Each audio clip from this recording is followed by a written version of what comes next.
Cynthia here. I'm out here on the porch, and now maybe that I'm talking to somebody, Mr. Max will settle down and eat his breakfast. Will you eat your breakfast now, Mr. Max? Who's a good dog?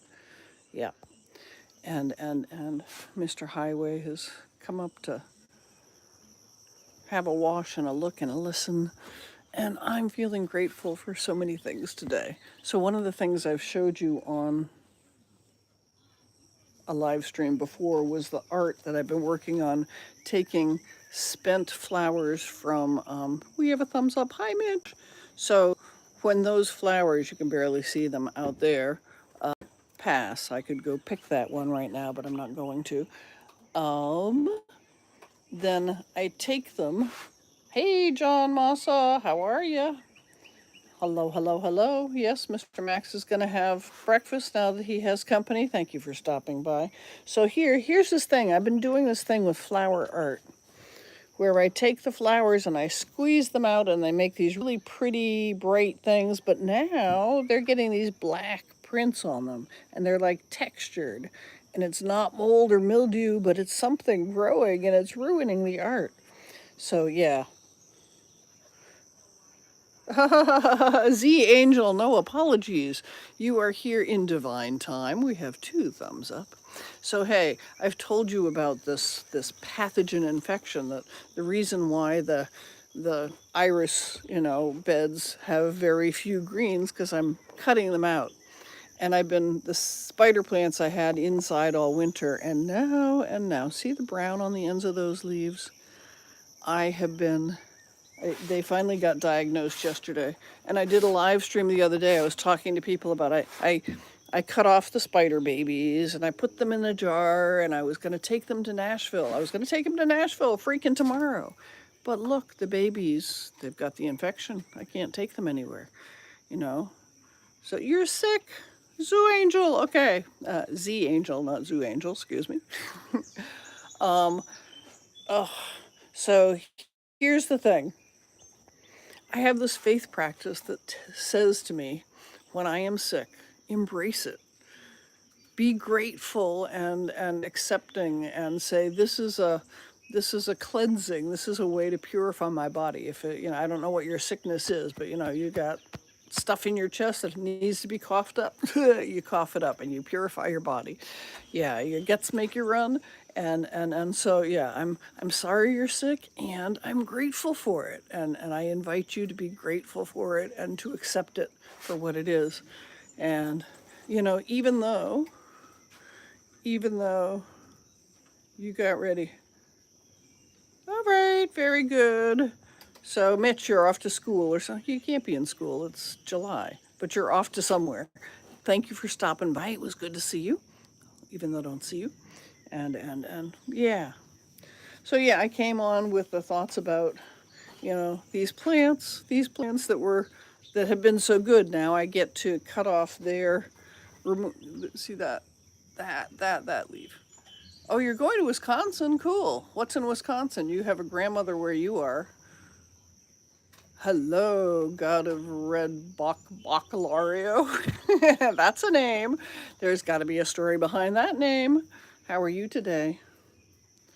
Yeah, so now I get to go trim those plants and then soak them in this. In my sprayer, it's a garlic infusion. They get sprayed every week, weather and energy permitting. All right, Matilda, where did you go? Hold on. Matilda, you make my life easier. Stick with me, kid. Whoa. So, where are you viewing from? What are you grateful for today? Oof. It's amazing what you can accomplish with just a conversation. And the thing is, as a neurodiverse creative somewhere on the spectrum, yeah, conversations aren't my forte. I mean, I was beating myself up for 2 days because I met somebody in the grocery store, and I'm thinking about shopping for groceries, but yet I see a child and I ask, hey, does somebody in your life like to color? And I offer a coloring page, and they start a conversation, and I got a little bit into it and then walked off. And I can hear them behind me saying, well, have a nice day. And it's like, there's so many more things you could have done in that conversation, but your head was already, it was still in I'm shopping mode. And yeah, so transitions, I guess the lesson there was transitions can be difficult. Wow. But I'm grateful for connections. So I accepted a Facebook friend request this morning from a strange man, which I know better than to do. And after I accepted the request and went to message, I saw that they had already sent me a message, and it was in Japanese. And so I had to copy it into Google Translate. And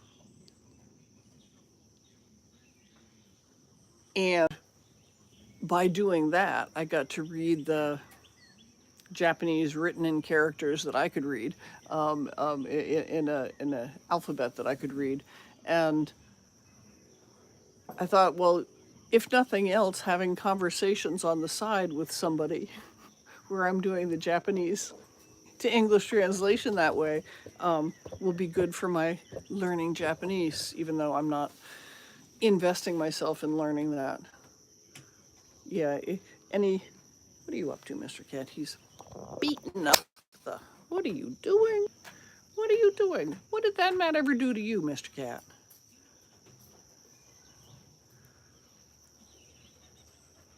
Ha, you're gonna walk by the dog. He's waiting for the dog to see him. The dog is way over here. Anyway, what was I saying before I got distracted by the cat? Ooh, we're gonna have weather. Look at that. No wonder my hip's hollering at me. Those clouds, they be dark. They be dark.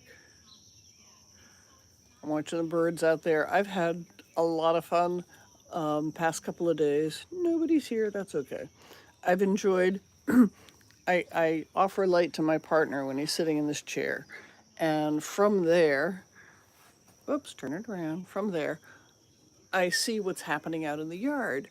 And I watched a catbird messing with the cat the other day and got to watch that for several minutes. You know, the cat dodges underneath a piece of equipment and the catbird is out on one fence and then on a closer thing to land to mess with the cat, and finally the catbird goes away and the cat goes and chases something. And then yesterday the catbird was back and he was chasing a butterfly through the yard, and he would jump after the butterfly about, fly and jump after the butterfly about 4 times before he caught him. And then when he caught him, he landed right in that patch of dirt at the corner of the house so you could watch, or so that I could watch very carefully as he's demolishing his butterfly. And it's nature theater at its best. And no, I didn't pull out my camera to share it because, I like to live it. I have too many videos already up on YouTube, and yeah, I don't need to share everything. It's going to be a beautiful day. Yeah, this camera won't pick this up, but I'll see if I can get. The birds are playing over in that dead tree over there. There's a couple there chasing each other. Yeah, do. Yeah, can you see them? 2 birds over there. Now it's going to be up on those limbs and those dark clouds. Can you see the mountains on the far side? This is just a beautiful place to, and there's my skull collection. That's a rabbit from the cat, and that's a goat ancestor. We're gonna have weather today. All right. Thank you so much for stopping by and for listening to things. Oh, another thing I'm grateful for, I was starting to talk about conversations, is that in a couple of weeks when I go to Atlanta, and there'll be a primary spiritual development course, and I have a friend who'll be receiving precious holy omitama. I've managed to cause 3 people who are interested in coming to that omitama reception ceremony and traveling from afar to do so. So I'm excited for that. Hey, Emin, how are you? Where is that place? I am in southeastern Kentucky in the United States. And that place I was just talking about is the Atlanta Center for Sukyo Mahikari in Decatur, Georgia. Yeah, and yeah, ooh, there's a catbird over there right now. Ba-doop, ba-doop, boop. See the catbird just on the far side. He's moving down there. When they fly, they've got long tail feathers. Okay, can't see them now. They've got a long tail feather, and then they've got white stripes on their wings. They're really pretty, and they like to mess with the cats. I was walking to the neighbor's house yesterday afternoon, and went under one of her trees, and all of a sudden there's a bird on the ground calling me, you know. And I'm like, okay, where's the nest? I've walked too close to a nest. At least the bird wasn't dive bombing me. It's just trying to get me to chase it and leave that area. Nature is really impressive. Oh, I posted on Facebook this morning. Somebody had a short about when your hen starts crowing like a rooster. Now that's not something I'd ever heard of.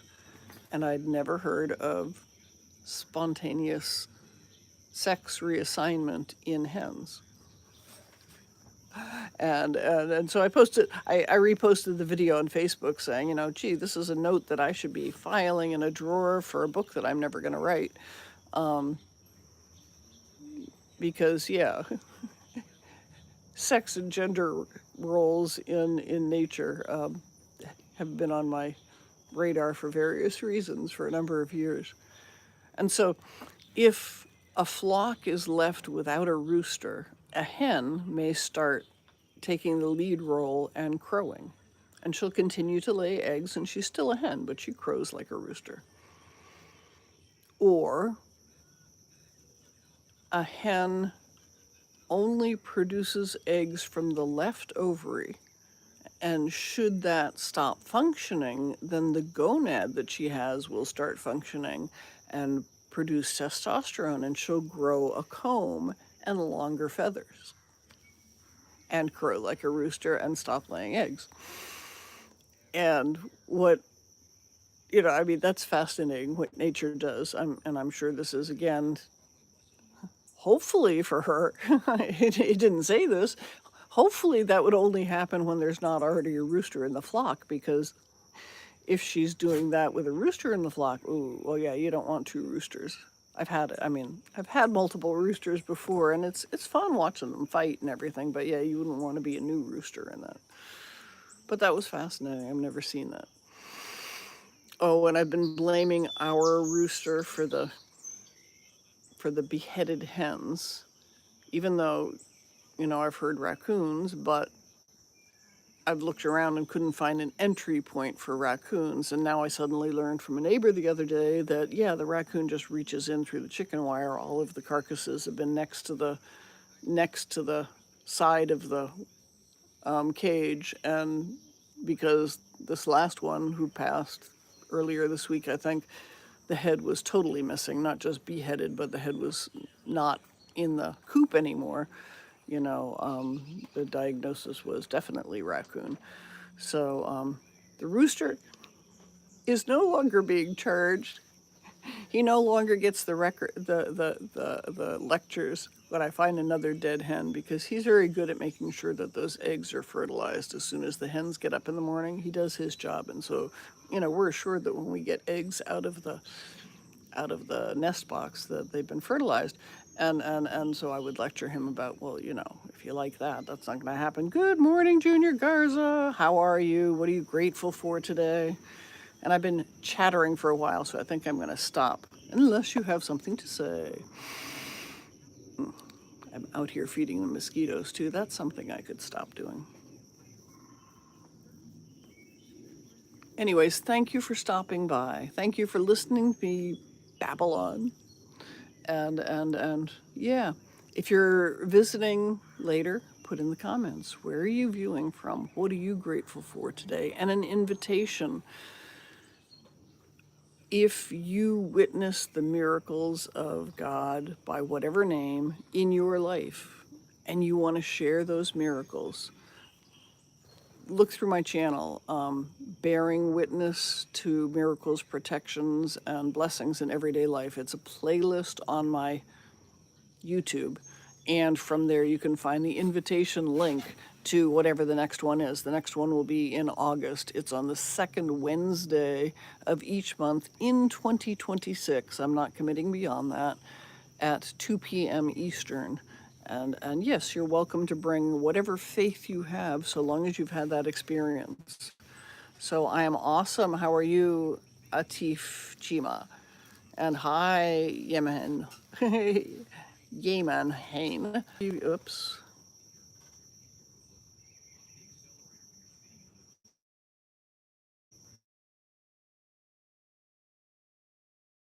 Anyways, thanks for stopping by. I'm going to wrap this up. I've been talking for 16 minutes. That's long enough. Bless you. Stop back after and put in the comments, what are you grateful for today? I love you.